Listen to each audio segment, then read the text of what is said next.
started the video on this. I just literally started the video like this. Yo, yo, yo, yo, yo. You know them YouTubers?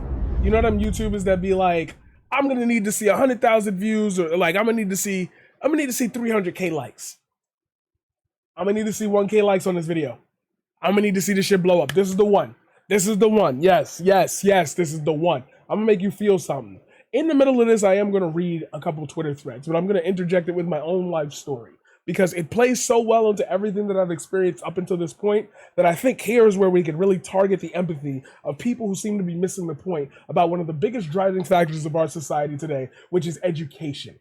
I think that a lot of people take education for granted because we never really put it on a pedestal that it deserves for the way it gives us access into the world that we either get to or don't get to based on economic background. That is purely the way things work in this country. I'm sorry if you don't agree with that. It sucks to be you. It sucks to be you, but I can't baby you through this now. We need to have a conversation about schools. More importantly, two contingent tales that hopefully will force you to confront that caricature that you consider correct.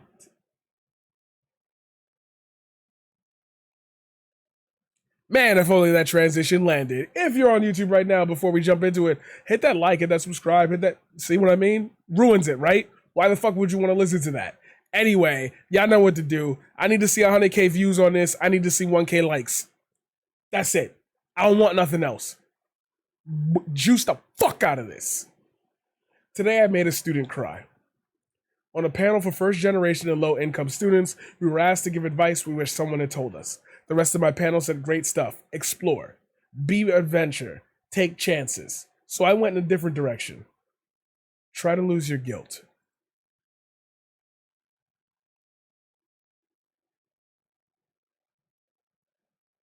I have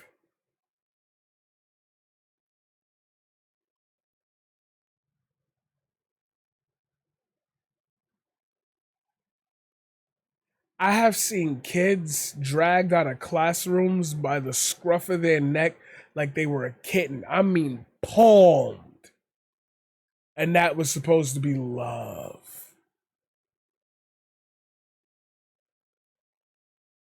I once sat in a room with 4 people and a therapist who tried to get us to open up about the fact that our moms had died.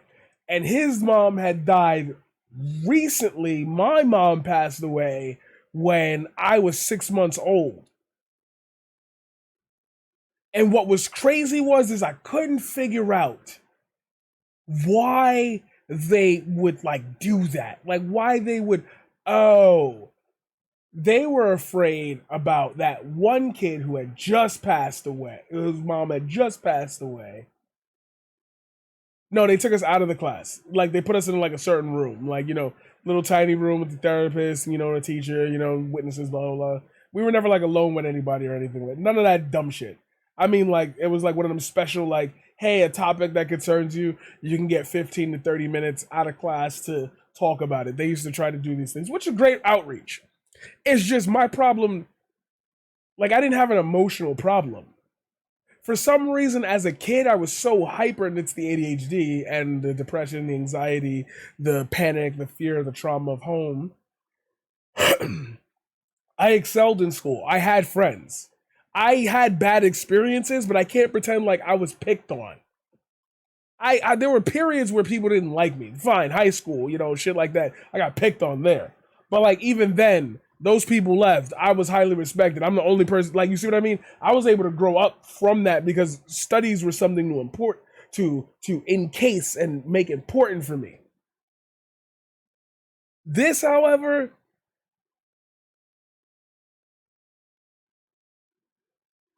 I don't think I've been in a well-to-do or like a close to private school, higher income kids, maybe about 2 or 3 times. The rest were all low income.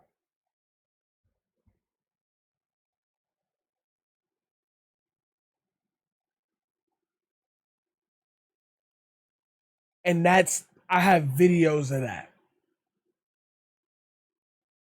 I could go, and that's why I made always sure to keep in contact with certain students because I always knew that I was doing a better job than most of them, than most of the other people that was there with me. And like when I saw the parents, it's like they knew that I understood what poverty was. That helped them say I for all the problems I used to have with administration, I know for a fact I could call up 3 parents to this stream off my Facebook right now. And they will say, you changed my child's life in the short time that you got to teach him or them. Oh my God, I haven't done this before. I haven't done this before. I haven't done this before. It's time. It's time.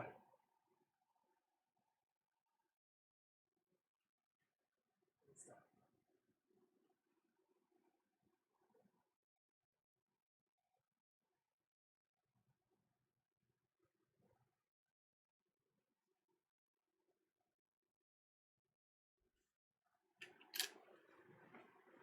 Here it is. And that's why I wanted to do this as a segment because it allows me to talk about this. And I really didn't even think about it because I've shared it on social media, but it's like I haven't shared it on social media. I really act like I say something once and like people just know it and remember it forever. Like I've got permanence like that. Anyway, this is a letter from a student of mine named Hannah.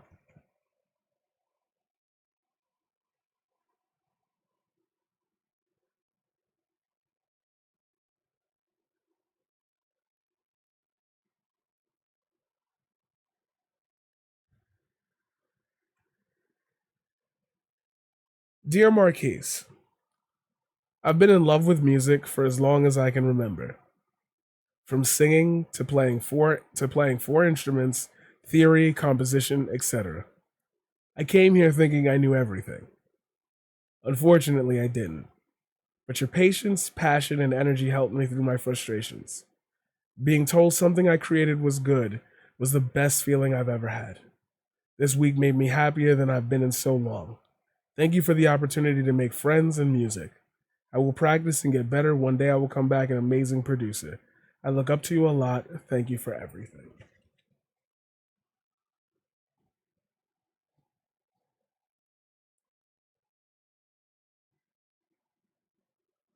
But if you know the lore, fired because nice jeans.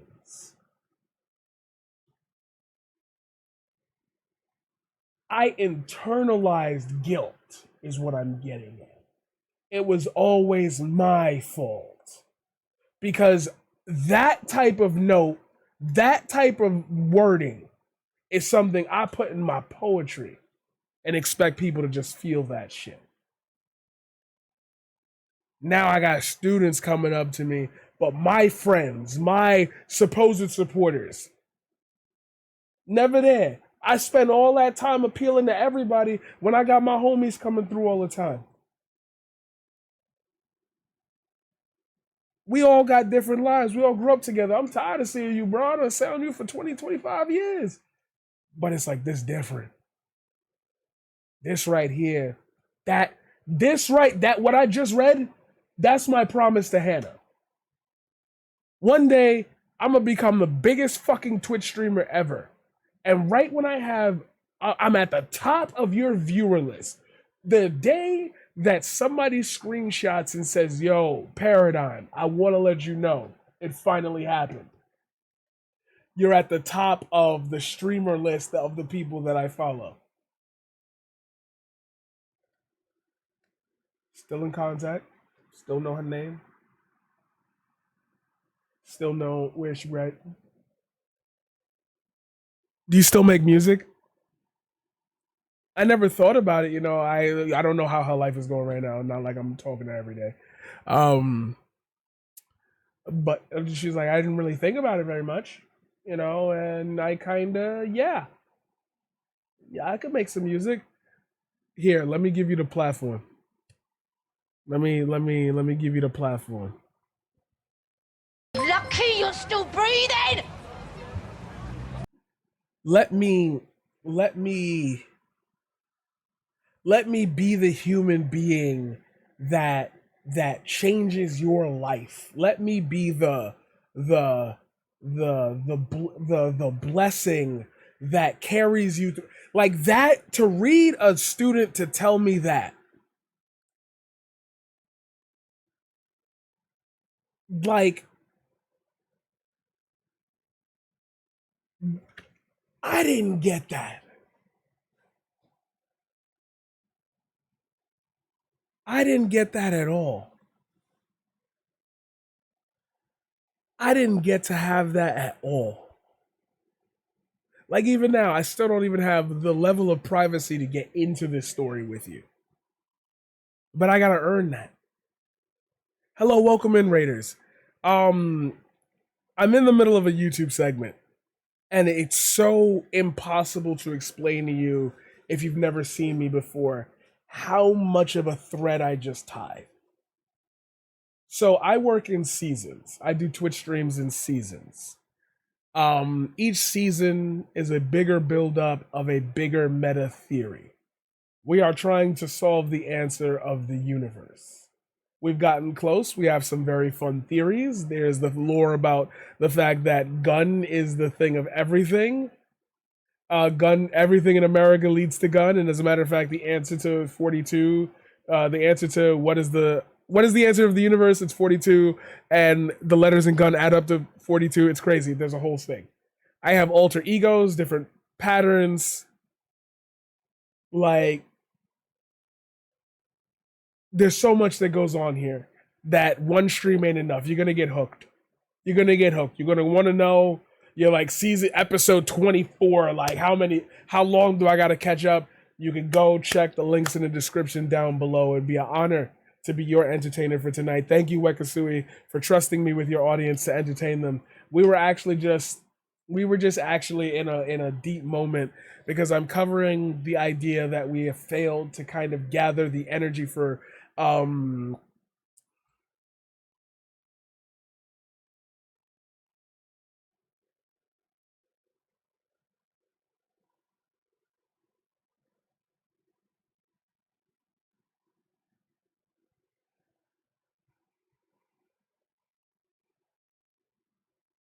like,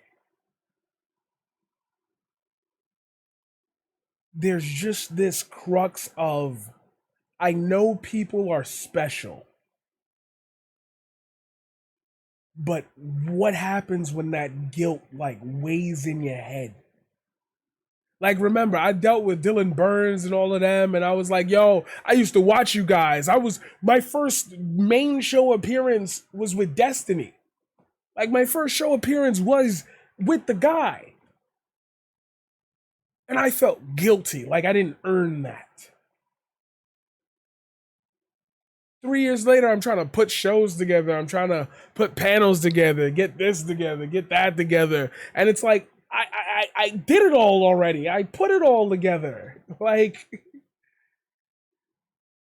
I put it all together. I put it all together. And for some reason, it's just not, it's not this. It's not summer. It's not August 2004. It's not it. I can't make the music that touches right there because it's got to have a hook. There's got to be a buy-in. There's got to be rules. I feel guilty that I create things that I think are fire, but in the grand scheme of things, nobody gives a fuck. Because every time it touches somebody, somehow it alters their existence, and you got to tell me that something got to give between me being that good to do that and the fact that, like, I'm still here.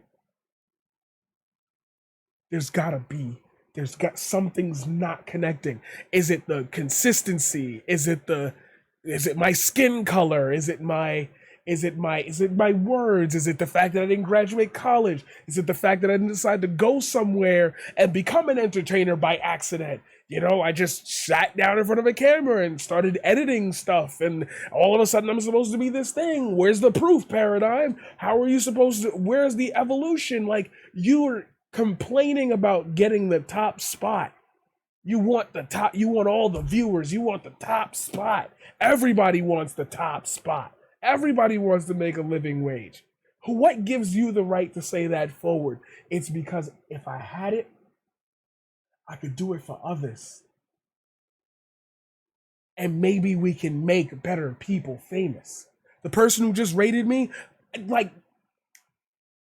easy setup for 2.5K views. Easy. With just somebody has to flick the beam down. And yes, that was a clitoris joke. Cause yeah, I'm a fucking scumbag and I'm doing a YouTube segment, so I want like a part where they try to cancel me, and that's gonna be the one. It's gonna be the one.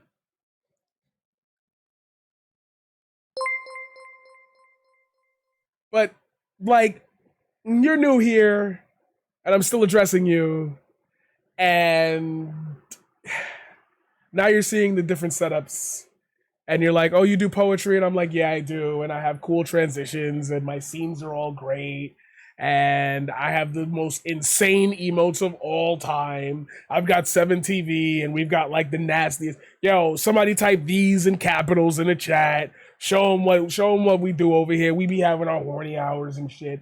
It's like there's so much that I'm wanting to introduce you, but if you're here now, you're meant to be here, because there's no way I was planning to talk about this, and I plan out all my shows. We haven't even started reading the Twitter thread, and this is a YouTube segment because I said I was gonna imparse it with my own life, and we're 16 minutes in off the first tweet, and there's so many stories, individuals, and I remember them all categorized. I can tell you the way the air felt the day. You give me the day something happened, I can feel it. It's different out here. Plus, we do driving games and stuff like that. Yeah, cool shit. We've been really getting into Assetto Corsa. If you like Assetto Corsa or driving games like that, go check out my Twitter right now. I have a video up. I'm sorry it doesn't have any sound. We looked at it live and we did all the cool like technical stuff. Anyway, I made it look super hyper realistic and it looks like I'm really in Japan driving. You can check that out if you like. Yeah, I also cover news. I do poetry, politics, gaming, whole bunch of stuff. I'm trying to be the next king of Twitch. Thank you, Weka Sui, for trusting me with your. Thank you, Weka, for trusting me with your audience tonight, and I hope you all are having a good one. Okay. All right. Time for me to shut the fuck up and keep reading. I was both a first gen undergrad and a low income student. Everyone I knew worked themselves to death for little pay and no respect. And when I went to college, I had so much guilt. At my age, I should be in a factory job, helping my family with bills, contributing. And many of my family questioned my and many of my family questioned my com-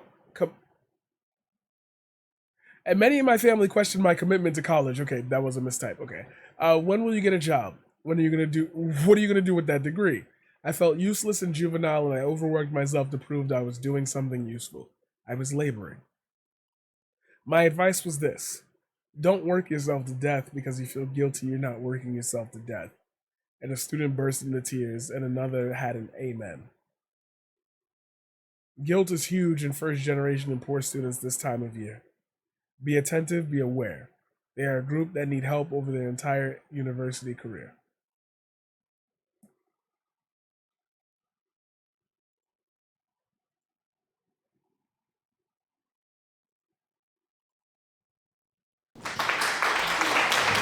Thank you. Thank you. Thank you. Thank you.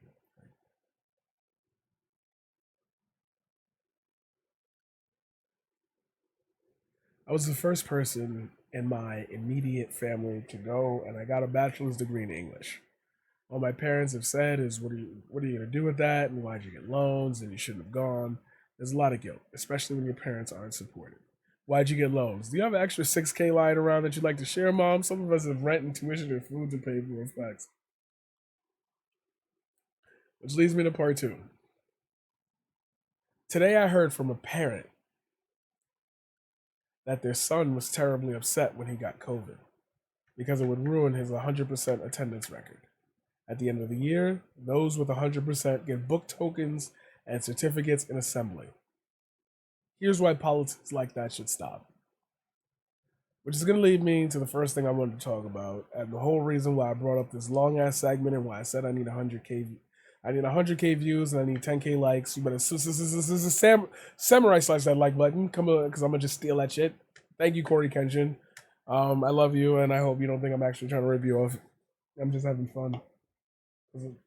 I'm up here. I'm just up here throwing what I want. I used to battle on the roof. The loser had to jump.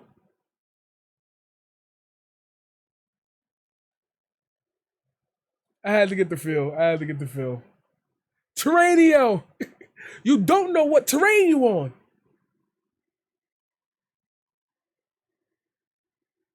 Sorry, I felt like I was bleeding. I'm not. I guess I'm salivating. I guess I'm hungry, actually. But that's about right. We smoked a good one today. This is what I want to talk about today. If you don't mind, I would like to play our song one more time.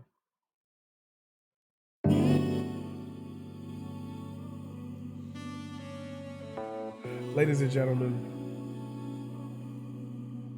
come along close.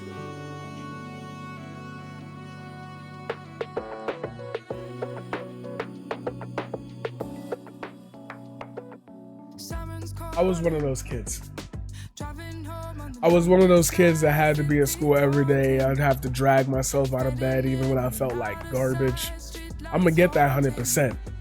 Even if I gotta have even if I have to have lateness on my record, I'll take that over the absence. One time I got invited to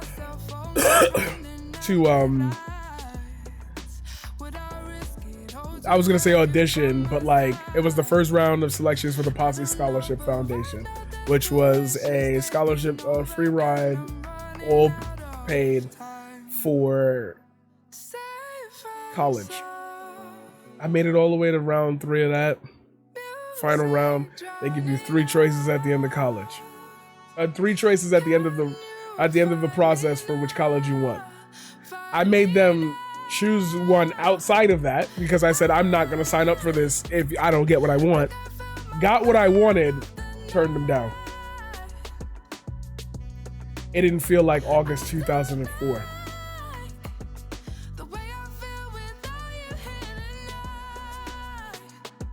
I'm going to tell you this right now, and this goes truly out to everybody who wants to ask the question of, Paradigm, if you're so great, then why are you here?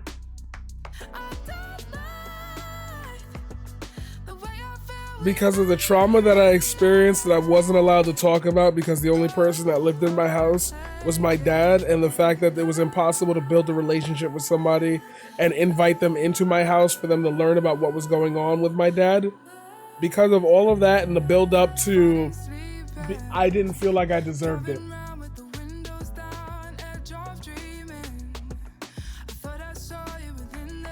I choked. That's what happened. A dude at Atlantic Records was slowly hinting towards me having a job, and I was so afraid to leave the students that I was teaching at that time because I specifically said I would never leave them, that I tried to hold off on having that conversation until the end of the school year. He never responded. I get fired the next school year anyway. And when I say fired, I mean let go, but we don't have, thank you for your time, thank you for your service.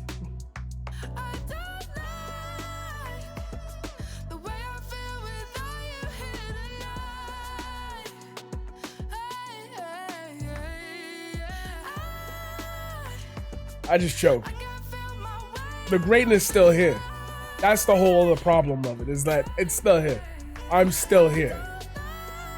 But now I'm recognizing that it wasn't my fault back then, because now I got proof. I got something I can look at. Y'all. And somebody who's a piece of shit doesn't get that. Some people who are People who are pieces of shit don't get this. People who are pieces of shit don't get notes like this. You don't meet a student and then get and the whole room drops when you're not there the next week. You're not there the next year. And that's administration's doing that to kids. Imagine how kids must feel.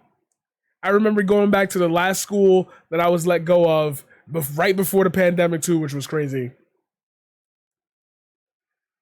And I remember I had to go back there to check on my gear and whatnot.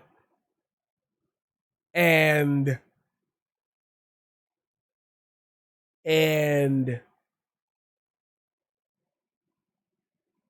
I was trying to remember her name. A bunch of my former students came and they acted like they didn't like me.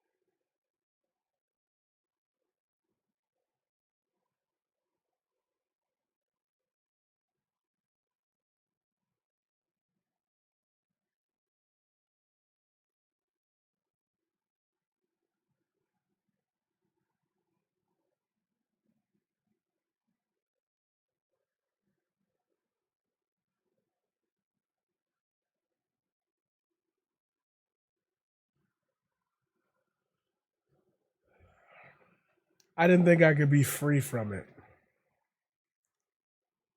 That was the problem. As my great friend Levi the poet said, as my good buddy Levi McAllister once said,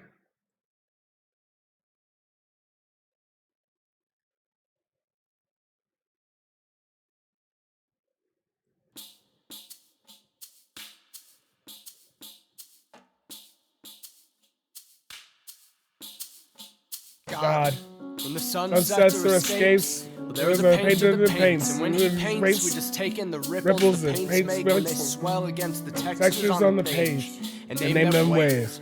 Back home, my other spends his nights all alone and thinks it's all about perspective and taking my thoughts captive.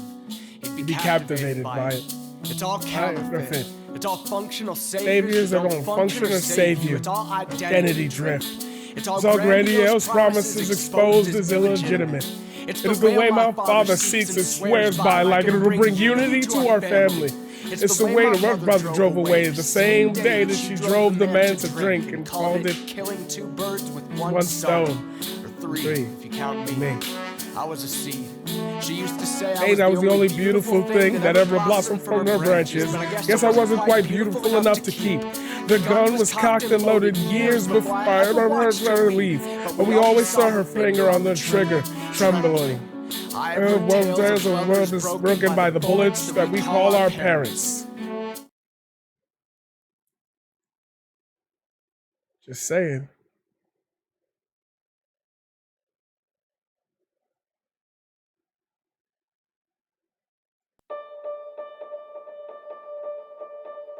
Dear Diary. Grandfather's as creaky as his front porch. Loads a shotgun beneath the awning. Spittoon restless for rain. Carpenter's chair against the whistling air. Rocking back and forth, rocking snapshot picture worth it. Just like the movies. She said that he loved baseball, and James Earl Jones said that he's got God talking inside of his thoughts as he's rounding those bases on his way back home. If you build it, they will come. And baby listens to what the Lord say.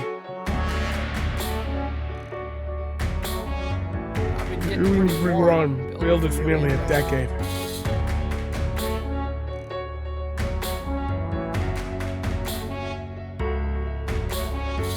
In a perfect world, we shouldn't have been allowed to lose sight of what it means to love wholly. I've got a Polaroid hanging on my wall that a friend took of me and my angel. I remember the day like it's something I could touch, but it's stuck in the square between the borders of the film. And I can run my fingers over our faces, but I can't get back to the places we were. You got a pain deep in your bones, son. It compels you forward like you're tied to a slave master's cruel hand. And it's the same pain that drives that oppressor's heart of stone. So you've grown to love the man. You keep pouring yourself out again and again into legible lines through a crooked pen. Yeah, it's painful, but it's familiar. So habit breeds comfort, and I don't know what I'd do without him.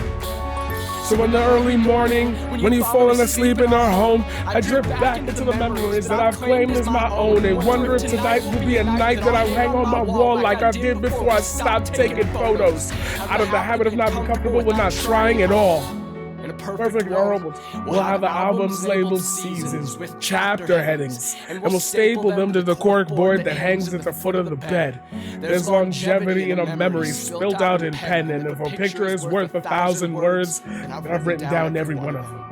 I work hard, scarred, toiled through the soil for the youth I see in my friends. But these journals are moments in time, snapshot of our lives, and in retrospect, age is an overexposed photo that the memories can't mend.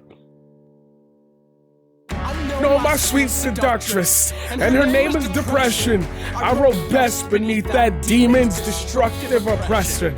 And those Polaroids, she drove the ink into the canvas like a slave beneath his master's cruel hand. And I hated that whip, but always wondered what I'd do without it. So I grew to love the man. Oh, I wept for change. I begged for movement, and the good Lord, he answered my prayers. But you don't know how to breathe easy when you let go of your habits. Even if your comforts left you gasping for air. Dear time. Your father's as creaky as his front porch, set like oil in the gun barrel, dip can kicked over the railing, sandpaper hands stuck behind thumbtacks on my wall. Got an ache in my chest for every season I miss. It gets worse when the snow starts to fall.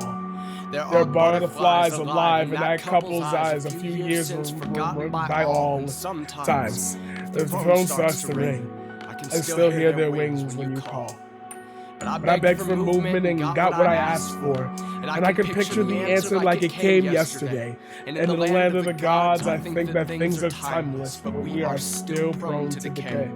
You know, I still lift up hope of certain smiles and that photos for us when I pray. Time is a cruel lover. She breaks her heart apart at its bones. You know comfort is no good reason for standing still.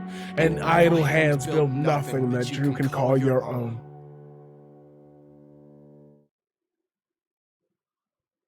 Shit like that. It's gotta feel like that. It's gotta accentuate the stories that I have. Some of you weren't even here, and I've been trying to find the clip forever. I could have sworn I downloaded it. But I talked about my spiritual experiences. I talked about things that shouldn't be possible that I have proof for. I can't believe that I should have a timer on that, because goddamn. When you hear poetry, you snap, bro. You don't hit the. I wish I was at the opera, but I could do that. I could be at Carnegie Hall and put together a symphony. I've put together a symphony already. Like,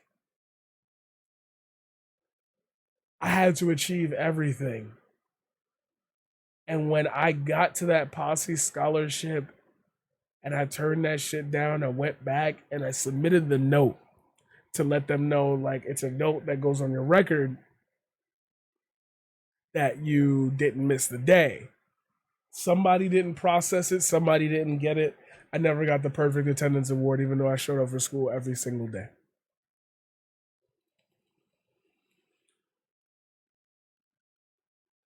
Sometimes I think, like, that's why I'd be afraid to not miss a stream. I could just set the schedule up however I want, but you gotta stream every day if you want to blow up.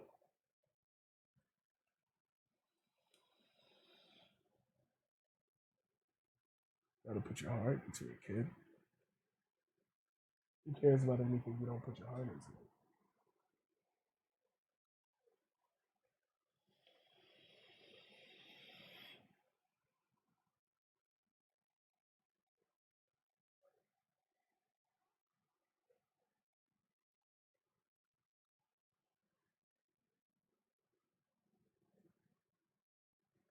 Case in point. Now, fellas, look, I know it's just in fun, but what the fuck?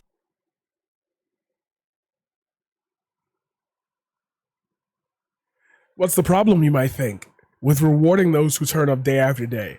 Surely it's a nice little treat to recognize their commitment. As with all reward systems, however, we don't think enough about those who don't get the reward and the effect on them. Who are these kids? Well, it's the children with serious illness. The one girl in his class has leukemia, for example, or the disabled child, or the child with overwhelming anxiety, or the child who became homeless with their mom due to domestic violence. Fucking British. Mom.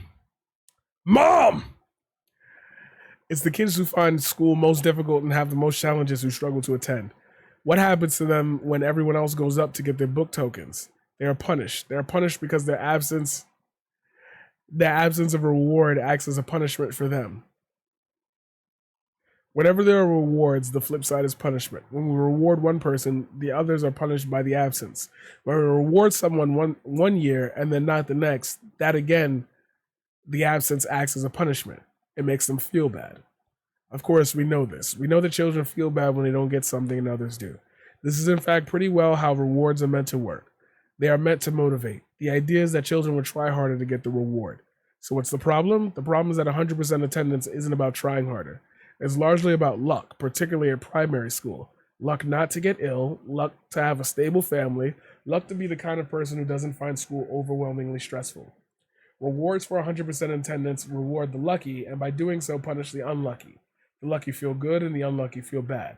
And that has other consequences, because making those who find school attendance hard feel bad is very unlikely to make them more able to attend.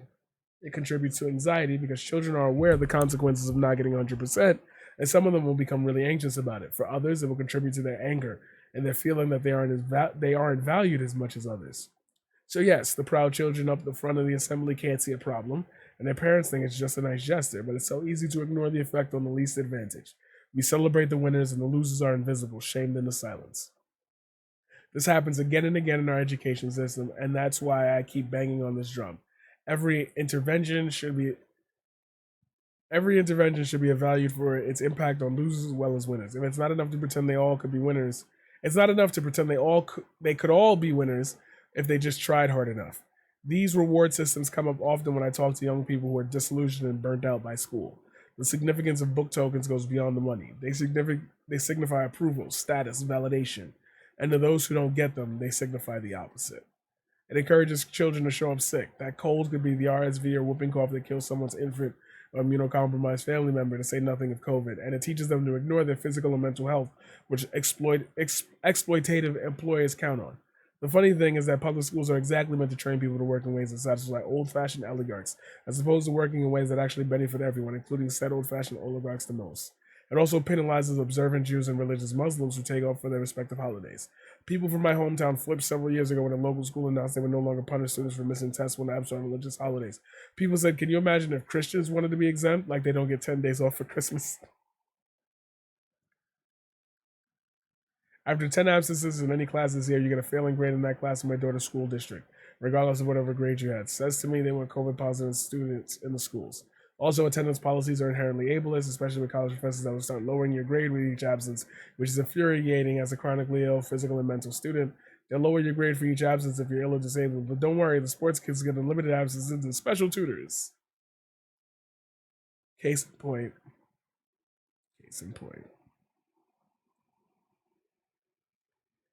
We live in some crazy times.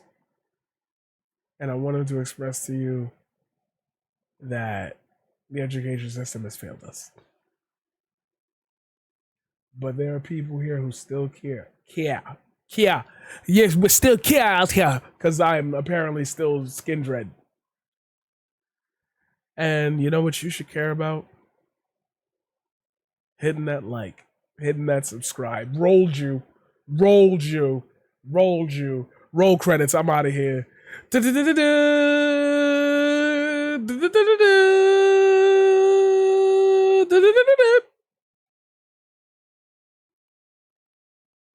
That episode was crazy.